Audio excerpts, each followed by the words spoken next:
Привет, армия. Ресторан, где Тэхён и Чингук ужинали вместе, снова оказался в центре внимания.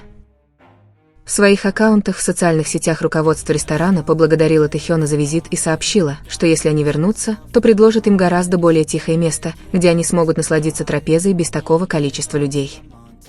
В тот вечер несколько человек узнали их, некоторые пытались подойти, заговорить и поприветствовать. В итоге это заставило Тэхёна и Чингука уйти немного раньше, чем планировалось. Поэтому руководство ресторана пояснило, что в следующий раз они будут более осторожны в отношении своей конфиденциальности и позаботятся о том, чтобы им было выделено отдельное место. Это был не просто вежливый комментарий, это было явное подтверждение того, что эти двое были вместе и что владелец хотел, чтобы они чувствовали себя комфортно. Кроме того, был опубликован пост шеф-повара Шалялоса. Пост также был опубликован в Инстаграм ресторана. Эти подробности служат дополнительным доказательством для тех, кто все еще сомневался.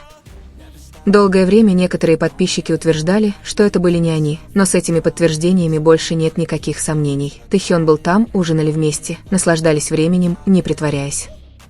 И вот тут-то и становится очевидной разница, которую многие не хотят видеть. Когда Тэхён и Чингук выходят куда-то, они делают это одни, без камер, без персонала, без обычного шума, который сопровождает знаменитостей. Их отношения в такие моменты похожи на отношения пары, которая просто хочет провести немного времени в тишине, заказать еду, болтать, смеяться и наслаждаться обществом друг друга. С другой стороны, когда Чингук появляется с любимой женщиной, всегда есть камеры, персонал, и атмосфера кажется излишне постановочной. Вот почему многие воспринимают это как что-то запланированное для публики, фан-сервис, призванный развлечь, но не как подлинный момент. Фан-сервис Тэхёна личный и искренний, другой – обстановка, где все записывается и контролируется. Тот вечер в ресторане прекрасно иллюстрирует эту разницу. Тэхён и Чингук решили пойти вместе поужинать, не беспокоясь о том, чтобы показать что-либо публике. Они не хотели привлекать внимание или выставлять себя на показ. Были только они вдвоем, разделяя реальное время, как они делают это во многих других случаях, когда за ними никто не наблюдает, даже если им приходится уйти пораньше, потому что люди их узнают. Важно то, что они все равно выбирают быть вместе, укрепляя их связь в повседневной жизни. Сам ресторан, рассказывая о них так естественно и с любовью, ясно показывает, что им нечего скрывать. Они не боятся признаться, что они там, потому что это естественно. Пара идет на ужин, благодарная за место, и место благодарно за них. Дело не в том, чтобы что-то доказать внешнему миру, а в том, чтобы продолжать строить что-то свое, тихо и незаметно, и в этом разница. Их отношениям не нужны камеры или сцена, потому что то, что они чувствуют, видно в мелочах, как будто они ужинают вместе. В любом ресторане. В своей последней прямой трансляции Тэхён удивил всех, порекомендовав несколько песен, которые ему понравились в последнее время. Одной из них стала песня «Double Take» Тхрува Шармы. И хотя для многих это была просто музыкальная рекомендация, на самом деле этот выбор был гораздо более значимым, чем может показаться на первый взгляд. Тхрув Шарма, более известный как Тхрув, британо-индийский певец, открыто идентифицирующий себя как гей. Он написал «Double Take», основываясь на собственном опыте молодого квир-мужчины. Песня, вдохновленная размышлениями о том, что значит влюбиться в кого-то в подростковом возрасте, стала вирусной в 2021 году благодаря TikTok, где миллионы пользователей использовали ее в видеороликах о каминг-ауте и моментах принятия себя. С тех пор она стала своего рода гимном для сообщества ЛГБТК+. Итак, упоминание Тэхёном этой песни было не мелочью. Он мог бы порекомендовать другую песню, но выбрал ту, которая имеет глубокий смысл для многих людей. Таким образом, он в очередной раз демонстрирует свою поддержку сообщества ЛГБТК+, что для него не ново. Он всегда был очень свободным и искренним человеком, и Чингук не является исключением. У них обоих есть эта общая черта. Они бесстрашно выражают себя, не скрыв того, что чувствуют или думают. Интересно, что рекомендации на этом не закончились. Сам певец Друв отреагировал в социальных сетях, опубликовав историю с подписью «Тэхён» и эмодзи в виде красного сердца, а также подписался на него. Этот жест показал, насколько он ценит рекомендацию. Для артиста с таким влиянием, как Тэхён, необычно выделять квир-песню, и при этом ее влияние достигло миллионов людей по всему миру. Конечно, для подписчиков Тэхёна ничего из этого не осталось незамеченным, каждая деталь имела значение, и когда Тэхён и Чингук делились такими вещами, сообщение становилось еще сильнее.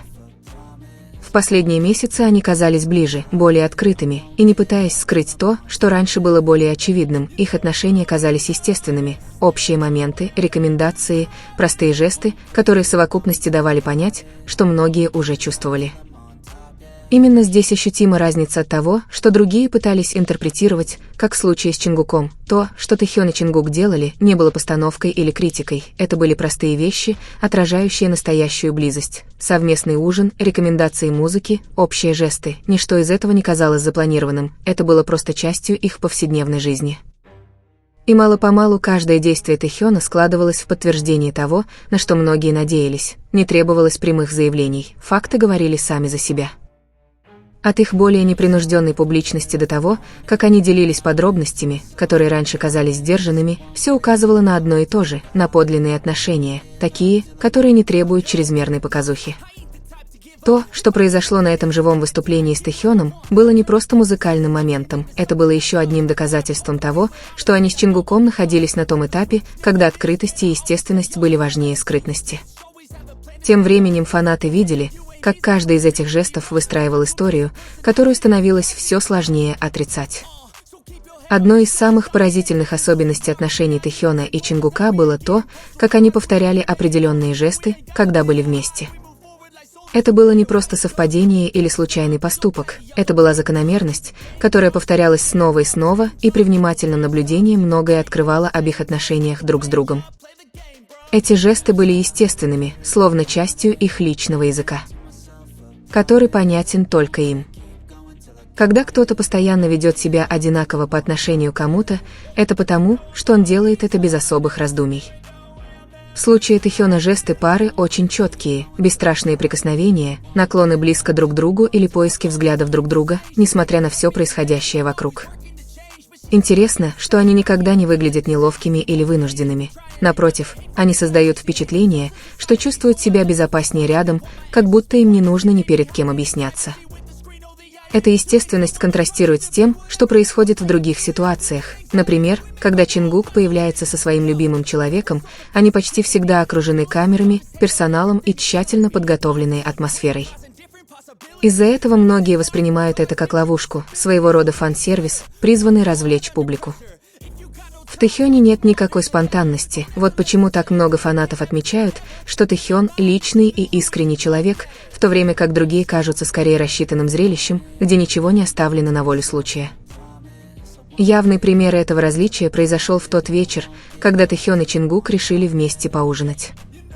Они не были окружены камерами, и они не хотели ничего выставлять на показ, они просто хотели насладиться едой вместе. Этот момент воплощал то, что характеризовало их отношения, подлинность и повседневность. Хотя некоторые люди узнавали их и пытались подойти, они старались держаться на расстоянии и молчать на свидании. Ресторан даже прокомментировал позже, что если они вернутся, им предоставят более уединенное место, укрепляя мысль о том, что это была не постановочная встреча, а скорее интимная. Договоренность пары. Помимо прогулок, больше всего бросаются в глаза их незначительные жесты. На многих видео и презентациях можно увидеть, как они почти автоматически реагируют друг на друга. Их тело словно синхронизированы. Если один движется, другой следует за ним. Если один касается, другой отвечает. Если один смотрит, другой отвечает взглядом. Эту координацию нелегко подделать. Она возникает из привычки и доверия. Самое поразительное, что эти жесты не исчезают, когда включается камера или когда их окружают другие. Они просто продолжают их повторять, не слишком беспокоясь о том, кто за ними наблюдает. Это подкрепляет мысль о том, что эти действия не предназначены для всеобщего обозрения. Скорее, они являются частью их образа жизни вместе. В каком-то смысле они словно создают свой собственный мир, общее пространство, где им не нужно много говорить, чтобы понять друг друга. В случае с Тэкуком мы видим нечто большее, чем просто поверхностное, не просто приятные слова или постановочные сцены, а настоящее взаимодействие, демонстрирующее доверие и вовлеченность. Повторение этих жестов раз за разом подтверждает, что это не совпадение. Именно так происходит, когда два человека находят общий язык и ведут себя естественно в присутствии друг друга. В сравнении с этим, то, что происходит во взаимодействии Чингука с фаворитом, совершенно иное.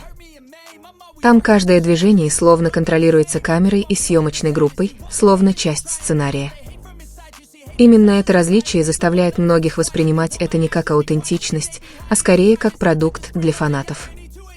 И именно это разделение между фан-сервисом и реальностью позволяет нам лучше понять динамику Тэкука. Positivity. I feel like we all just hate on everything, it's killing me. Thoughts build quick, causing different possibilities. Negative thoughts will cause different disabilities.